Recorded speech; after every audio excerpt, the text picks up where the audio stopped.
E neste Fala Portugal continuamos a dar voz aos candidatos às eleições de 10 de março. Hoje é vez de recebermos em estúdio André Ventura, presidente do Chega. André Ventura, bem-vindo ao Fala Portugal. Boa noite.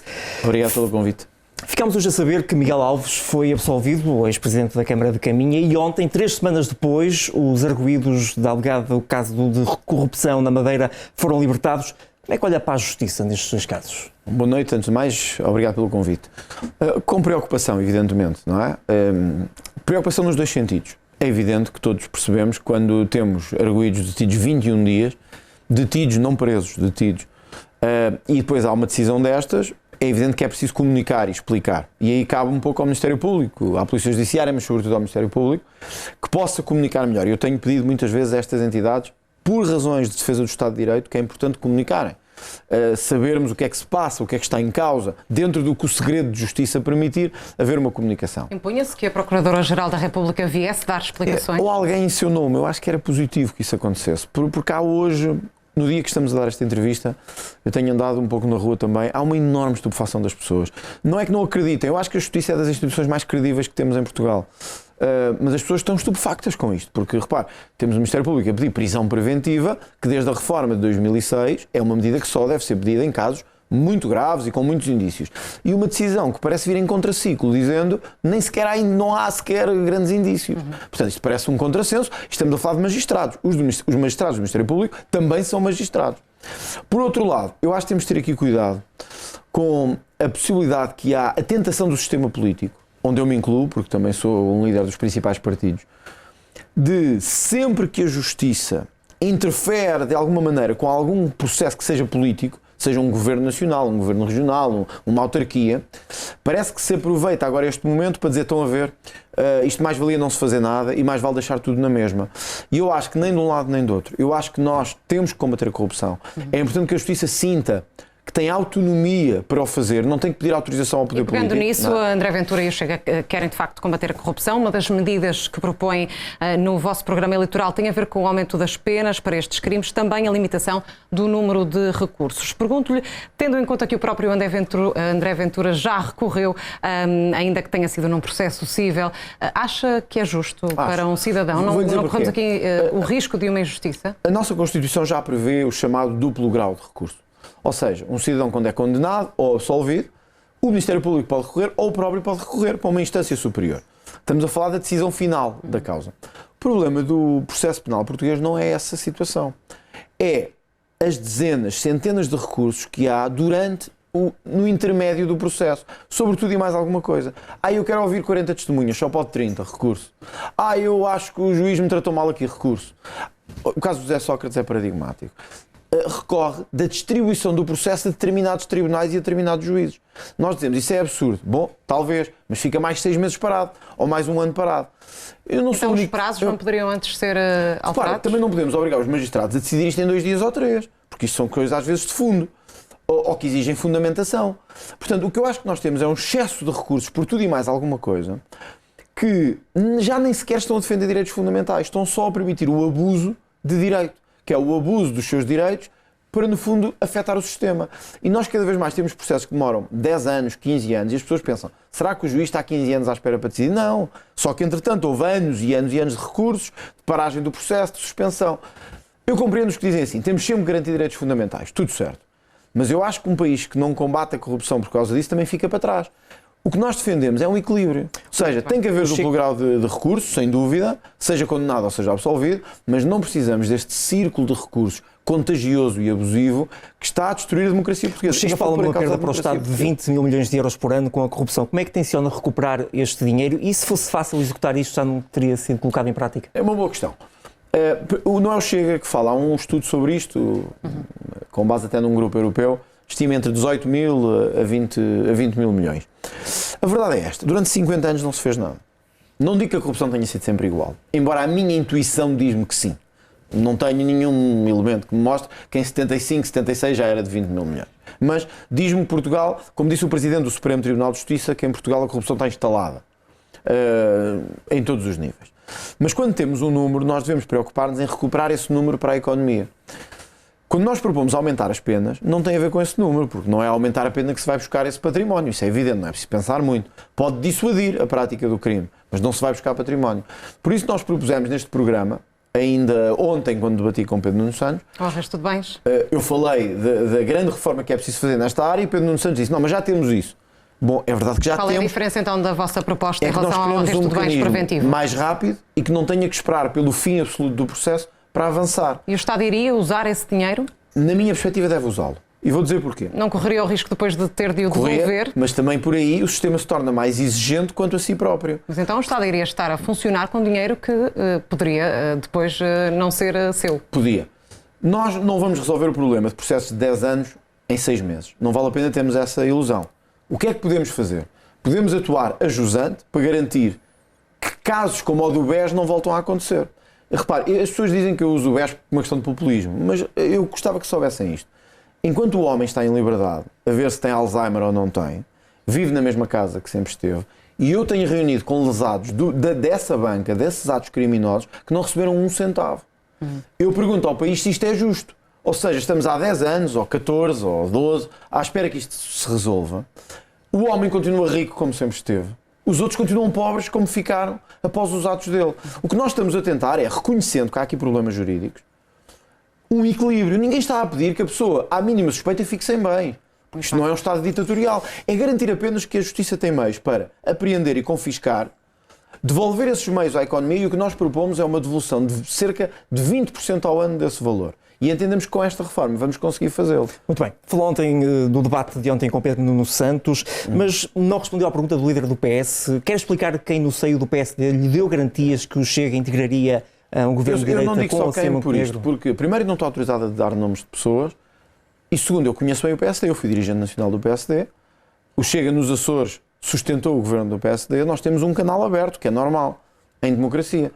E eu sei que o PSD não abdicará de governar ou de permitir que a direita governe-se, quer dizer, eu sei, destes contactos que são feitos, tenho a garantia de que as forças vivas do PSD serão capazes de tomar essa decisão, mesmo que Montenegro não a queira. Foi isso que eu quis dizer e acho, aliás, que é a única coisa que faz sentido. Então isso seria feito já sem Montenegro na liderança do PSD? Talvez. Está à espera que haja uma mudança de líder? Não estou à espera. Para haver esse acordo? Foi Montenegro que se pôs neste beco sem saída. Porque repara, Montenegro diz assim, eu só governo se vencer as eleições e governo sem acordo com o Chega. Ele pôs duas condições, portanto, sem Chega e com mais votos. Ora, ele sem Chega nunca terá uma maioria parlamentar, porque todas as sondagens estão aí e dizem isso. O que fará se não houver de facto uma mudança de líder, se o não for mesmo não, como diz Montenegro, e o PSD ou a coligação, a Aliança Democrática, tencionar governar com uma maioria relativa, o Chega irá avançar com uma moção de censura à direita? Isso nós não sabemos o programa de governo, não sabemos o que é que vai ser. Agora, repare, eu compreendia essa questão quando nós nos puséssemos nesta posição. Nós não queremos negociar, não queremos nada com ninguém. Ou ganhamos com a maioria absoluta ou não governamos. Não, o Chega sempre disse está disponível para fazer essa conversa, está disponível para chegar a entendimento. Ora, se o PSD disser não, mas nós não queremos nada, vamos sozinhos e não queremos os votos do Chega, então não podem vir pedir os votos do Chega depois. Quer dizer, são eles que dizem que não os querem. Porque uma coisa era se nós disséssemos nós não queremos e aí a responsabilidade era nossa. Aí nós assumimos isso. Agora, tal como nos Açores, a nível nacional, eu fiz um compromisso. Tudo menos o Partido Socialista. E neste momento, segundo todas as sondagens que são conhecidas, há 3 partidos que podem ganhar. O Chega, o PS e o PSD. Não há milagres em política. Quem ganhará será um destes. Ainda hoje, era importante eu dizer isto hoje aqui, porque estamos num dia em que isto aconteceu, ainda hoje, eu ouvi um dos principais dirigentes do PSD dizer que se isso acontecer, mais vale viabilizar o governo do PS do que fazer um governo com o Chega.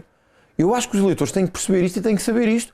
Há um partido que se diz de centro-direita que prefere viabilizar um governo do Partido Socialista do que ter um governo à direita. E eu acho que Luís Montenegro tem que vir esclarecer isto. Se isto é o que eles pensam ou não. Porque isto é fundamental para o futuro do 10 de março. Nós, da nossa parte, temos claro, mesmo que o PSD vença, se houver uma convergência connosco, haverá governo. Se o Chega a vencer as eleições, também contará com o PSD para viabilizar esse governo. Muito bem, temos que avançar. Olhando para a saúde, André Ventura, defendem um sistema misto. Como é que isto salva o SNS? Olha, primeiro gostava de desfazer um pouco este mito. O sistema misto já existe em Portugal. Quando a esquerda diz não, mas o sistema tem que ser público e público é que ele é bom, cerca de 40% das diligências hoje já são feitas no privado. Seja meios de diagnóstico, seja acesso a medicamentos, seja terapêutica. Já muito é feito no privado. Portanto, é um mito dizer-se que há o público e o privado. O sistema hoje já é misto. O que é que quer fazer de diferente? O que nós queremos fazer de diferente é garantir que quando o sistema público, o dito Serviço Nacional Público de Saúde, não consegue dar resposta, e infelizmente não está a dar em muitos sítios. Eu fiz ontem, até de preparação para o debate, um levantamento. Nós temos especialidades como otorrinolaringologia, mas outras também, ortopedia, dermatologia, em que se espera mais de 2 anos para ter uma consulta em alguns centros hospitalares. Mais de 2 anos. Já nem vou às cirurgias, estou só nas consultas. Mais de 2 anos. Eu acho que todos estamos de acordo que quando isto acontece o sistema está a falhar. Resposta da esquerda. Mais dinheiro para cima do SNS, o público tem que resolver. Este ano, o ano em que estamos, pela primeira vez vamos ultrapassar os 15 mil milhões de euros no SNS. Resultados? É contra esse orçamento? Se não resolver os problemas, sim. Porque estamos a despejar dinheiro em cima de problemas. Uma melhor gestão? É evidente, por isso é que eu ontem também disse que os números do desperdício são alarmantes em Portugal. Só no Ministério da Saúde, 1 a 3 mil milhões. 1 a 3 mil milhões dava para pôr todas as pensões ao nível do indexante de apoios sociais. Portanto, o que é que nós defendemos? Que haja um complemento, em vez de haver esta competição destrutiva entre público, privado e social, que haja uma complementariedade e que haja sítios onde até há centros hospitalares privados que, caso o público não consiga dar essa resposta, o privado o possa fazer, mas que o Estado assuma essa comparticipação. Porque, repara, ao fim do dia, para si e para mim, o que é que nos interessa? É estarmos no privado, no público ou no social, ou é sermos atendidos? E temos o nosso medicamento, a nossa consulta e a nossa cirurgia. Esta é a nossa questão para Pedro Nuno Santos. É que Pedro Nuno Santos está obcecado em manter um sistema público. Nem se percebe porquê. Por razões meramente ideológicas, não é? Vamos avançar, André Ventura. Sobre a crise na habitação, sugere o fim progressivo do IMI, mas diz que as câmaras devem ser compensadas financeiramente pela perda de receita. Onde é que vai buscar o dinheiro para as autarquias? Eu, como disse hoje, ainda hoje disse isso à Renascença, não é que essa seja a minha preocupação. Porque as autarquias já têm muito dinheiro e até às vezes dinheiro a mais. Preocupa-me a natureza do IMI e eu gostava de explicar isto. As pessoas pensam, porque é que ele fala do IMI? Isto é mero populismo. Não é mero populismo. O sistema fiscal português é diferente de outros sistemas que temos na Europa e no mundo. Porquê? Quando você compra uma casa, você paga impostos. Vários, nomeadamente imposto de selo e outros, mas paga. Já nem estou a falar do crédito que tem que pagar e os juros que tem que pagar ao banco. É só quando compra a casa. Quando vende a casa, tem que pagar as mais-valias, vários impostos relacionados com os documentos, etc. Se arrendar a sua casa, tem que pagar impostos. Ora, a pergunta que eu acho que temos que fazer é, então qual é o sentido do IMI?